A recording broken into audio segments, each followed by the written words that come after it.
Hey everybody, Scott here. If you caught the photographs from my Facebook page about SlutWalk Tampa, I promised you guys some video. Watch this, and I hope you learn something before it's done. The boys of the neighborhood every day for weeks raped me. And my mom, she acted like nothing was happening. But I knew she knew. She had to have known. I'm afraid to tell my closest loved ones that I was raped, because then they will tell me I'm a lesbian because of it. I'm afraid to tell them because when they ask why no one did anything, I can tell them my family thought I was just a slut. I read these words for the first time 2 years ago in a journal I found rummaging through a small box with a few pictures, concert tickets, and some journal my sister left after she took her own life. With tears rolling down my cheeks, I found out for the first time ever that she was raped from the pages of her own journal. I found out she couldn't tell people of her own sexual identity without being blamed for being raped as a promiscuous teenager.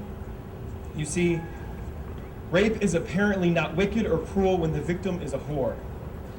Rape is not wicked or cruel when the female is considered a piece of meat. Violence against the powerless is not wicked or cruel when it is called sex. Torture is not wicked or cruel when the tormented are sluts. My sister was not raped because she was a slut. My sister was raped because a power-hungry, hormone-driven, divisive young man chose to force his penis into her. These words are hard to hear, and I'm sorry for the harsh reality that we must face in them. But these words expose something very uncomfortable about us all. They reveal a dark myth that so many Americans accept. The myth given to them from a culture flooded with images of women who are portrayed as nothing more than sexual toys. The testimony that you just heard from that man, as amazing as it was, just one of the many that would be shared on this day. And some folks would come and share their stories for the first time. As this broadcast continues, some folks were actually motivated to speak because of what others had shared. They had no intentions on being on stage talking about what they'd gone through. This is Connie Rose. She's the keynote speaker. She's a radio host, an advocate, and a survivor. The stories that she tells overwhelmed and in fact scared me. We'll let her speak for a moment, and then I'll share more about what went on this day. I found in each encounter with others who have been victimized, men and women, the boys and girls, and them all locked in pain, that what happens to we who are abused children is often much the same. I've heard the tales of horror, the tales of fear, the tales of rejection. Over the years, I have heard so many stories, and indeed, everywhere I go, they're the same. They're all the same. Secret. It's a secret. I had a secret I never told. Today, you're here. Today, please come and tell. Connie's stories of sexual abuse began when she was as young as 2 years old. Incest at the hands of her father. By the time she was 14, she decided she didn't want to take it anymore. As he would commonly slip into her bedroom and do unspeakable things, one night she decided to put a knife under her pillow. And when he came in that night, she pulled her weapon and said, "If you ever do those things to me again, I will kill you." And it stopped. But then what would follow would just amaze you. Taking me out of the house and offering me to strangers in exchange for money. If you're sitting there wondering where was my mother, she was there. She was there from the time I was 2 years old when it started in the shower. She's there today. She calls me a whore, she calls me a slut, and she calls me a motherfucking slut to my own child. When I was a little girl, I had no voice and I was invisible, and nobody listened. All that has changed now, and I raise my voice on behalf of the children, on behalf of you, to break the silence so we are silent no more. It just makes you wonder, how can one human being do these things to another, especially at the hands of a family member? Today was a day of recognizing, a day of healing, and a day of helping others to avoid the same pain. Many of us have had our lives affected by sexual violence, and either directly or by choosing, because you are standing next to someone that is a loved one. You are standing next to someone that is your best friend. You are standing next to someone because you go to school with them. You made a choice to be here today because you made a choice, just like Charlie made a choice to bring the Slut Walk here today. You made a choice to take a stand. For those of you that don't understand what something I'm going to say, you are what is called a secondary survivor. That is just as powerful of taking a stand, of breaking the silence as it is when you are a survivor of sexual violence.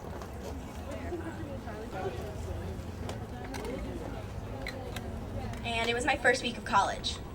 I was nervous, I was excited, I was ready. I was ready for 10-page papers, I was ready for new friends, I was ready to go clubbing. Hell, I was even ready to live in a dorm room the size of a cardboard box. What I was not ready for was exactly what happened. I was not ready to lose my virginity to someone who I do not remember meeting. I was not ready to wake up in my room after the first night out at a club to have no recollection of the night before.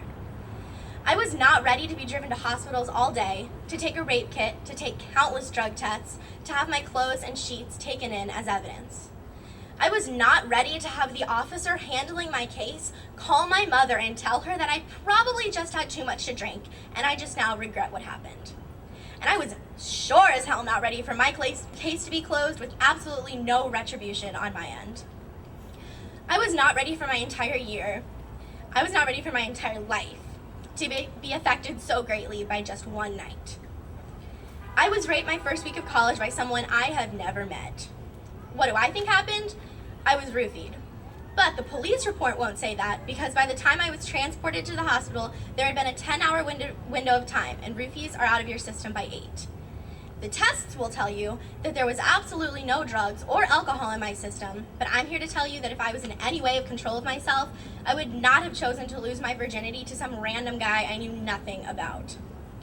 Because I don't remember anything about that night, I cannot say for sure that the guy I had sex with was the same person who roofied me. I can't give you any details, really, because the fact is I simply can't remember, no matter how hard I try. Because of this, I've been told that I got too drunk, had sex, and regretted it. I've been told that it was all consensual, even though I was in a state of unconsciousness. I know this because of the cuts and bruises all over my legs, because I was so out of control of myself that I could not even hold myself upright. Because of this, I've been told that I cried rape, that I wasn't actually raped at all, but I just told people I was for attention, that I was pretending. Do you think I was pretending when I woke up scared out of my mind because I could not remember anything from the night before? Do you think I was pretending when I was constantly on the phone or in the police station doing interviews? Do you think I was pretending when a few months after it happened, I completely shut down? Was I pretending when I would wait for my roommate to leave so I could cut or purge?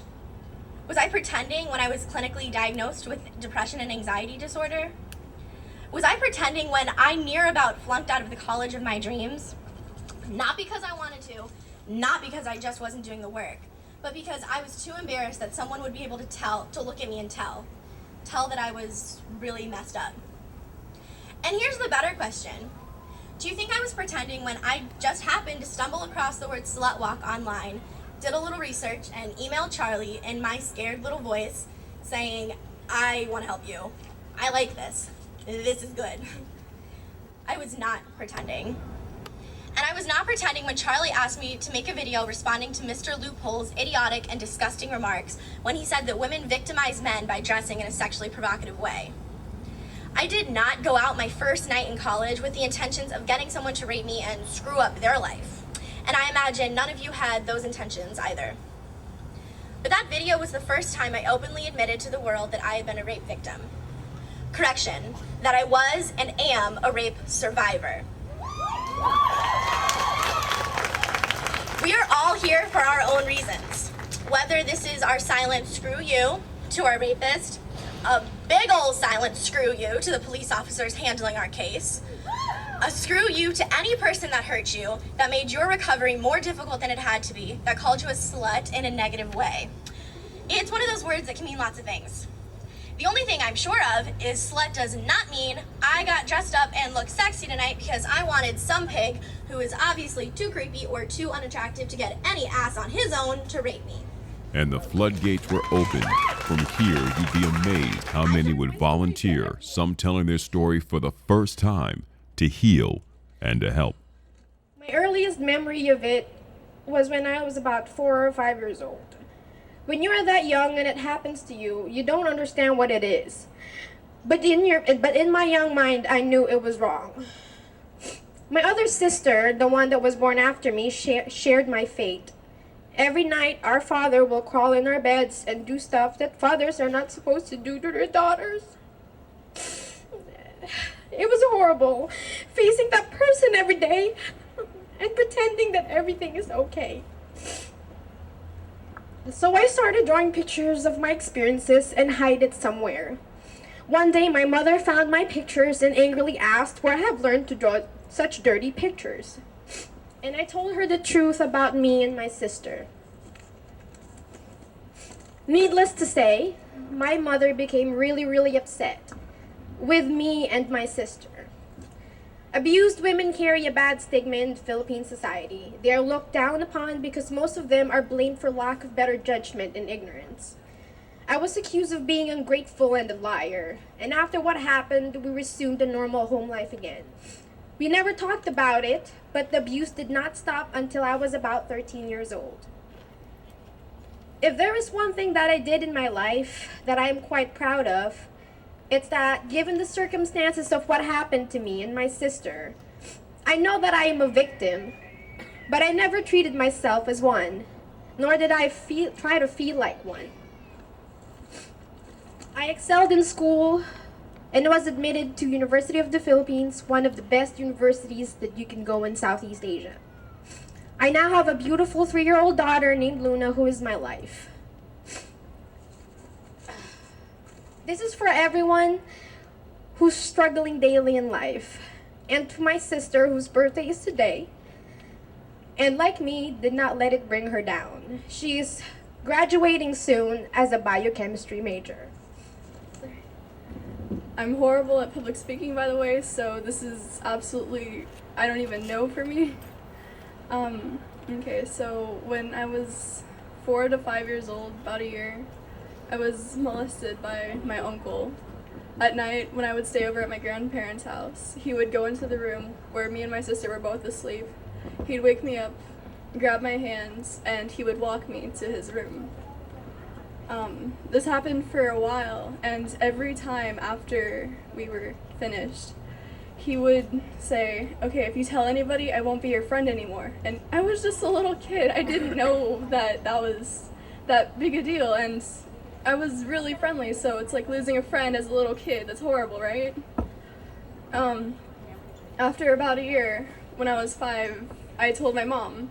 She went to the police, did all this stuff, and the policeman told her that because I was so young, I probably wouldn't remember it, so it'd be better just to not press charges. So to this day, he's still free. He has a son now. I don't even know if that kid's safe right now, so I worry so much about that child. People like that, I don't even know. I'm sorry. I guess I'm finished.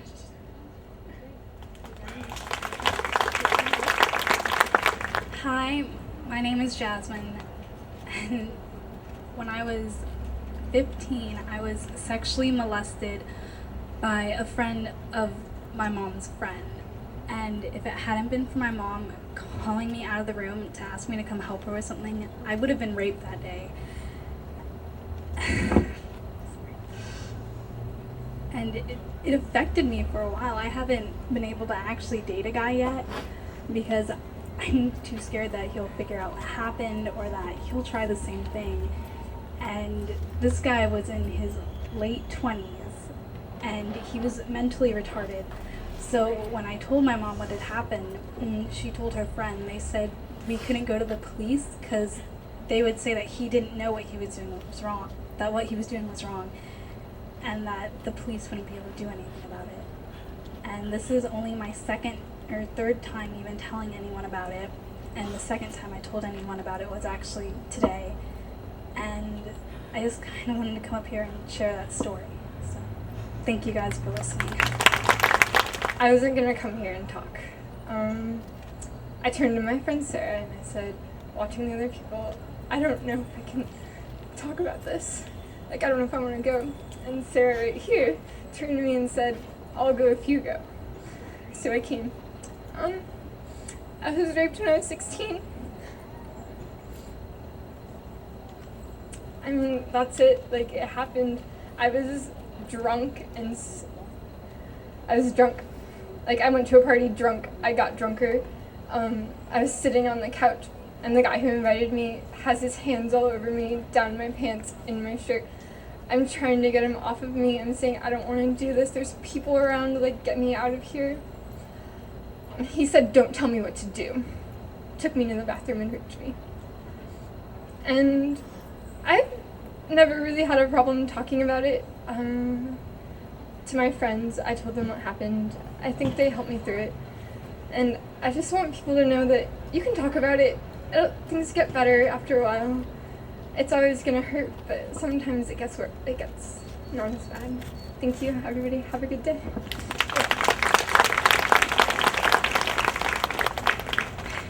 Hi, I'm Sarah. I'm a student at USFP, and I'm a survivor. I was molested by my cousin on my mother's side when I was 5 years old, and then again molested by my half-brother from my father's first marriage. And I just want to stress the importance of to break the silence, because I didn't break my silence till I was 19 years old, and I realize now that how important it is to share your voice. Because once I spoke out, I felt so relieved, and I didn't have that so much pressure on me. And just to help her to come out here too, like I wasn't even going to come out here either. I was molested when I was 17, and I grew up thinking rape was black and white, and that people jump out at night and rape you. So when I was at a party and someone gave me muscle relaxers saying it was Advil, and I blacked out, I didn't know what happened. So I talked to a couple of friends, and I think the most traumatizing thing about it is the friends they told my boyfriend at the time that I cheated on them, and then they went behind my back and blamed it on my promiscuity. They were saying that I wasn't raped, that I did say yes, but now I regret it. They said that I'm just giving myself an excuse. And I didn't tell any people for the longest time because I didn't want anyone else to call me a slut. And I know now, after everyone's stories, that it wasn't my fault, and I've known that for the longest time. And I'm so grateful that I could share today. Thank you. Hey, my name is Gianna. I actually didn't think I would be up here today till I realized I actually do have a story. So, when I was 6 and I was at my uncle's house, an older boy who wasn't even actually my blood relative cousin pulled out his penis in front of me, and I was 6. I've never seen male genitals before, so I just knew that something wasn't right. And when I told my uncle, I was told that I asked for it at 6 years old. At 12, at the same uncle's house but in a different area, the same person came into my younger cousin's room where I was sleeping with her and reached underneath my night clothes and was feeling all over me, and I was drifting in and out of sleep, and I was really afraid because I didn't know if I tried to get up what he would do. So when I woke up, I told my uncle and my aunt and my older cousin, and again, it was my fault. I am a victor, and I want to say, because I think it's important, I don't care if you're a man who attacks a woman, or a woman who attacks a man, or a man who attacks a man, or a woman who attacks a woman. If somebody touches you or calls you a name or comes on to you in a way that you don't want, I don't care what your gender is or what your sex is, it's wrong. It's not okay. As we bring this to a close, I hope you got something from it. As you see the women continuing to line up on stage, they weren't invited guests. They just realized they had something to share, so they stepped up and volunteered. Good thing for me that I had another assignment coming up, because honestly, as I took this in, I just couldn't cry anymore. I hope it makes it through the Facebook censors. Share it with somebody while you can. Until the next time.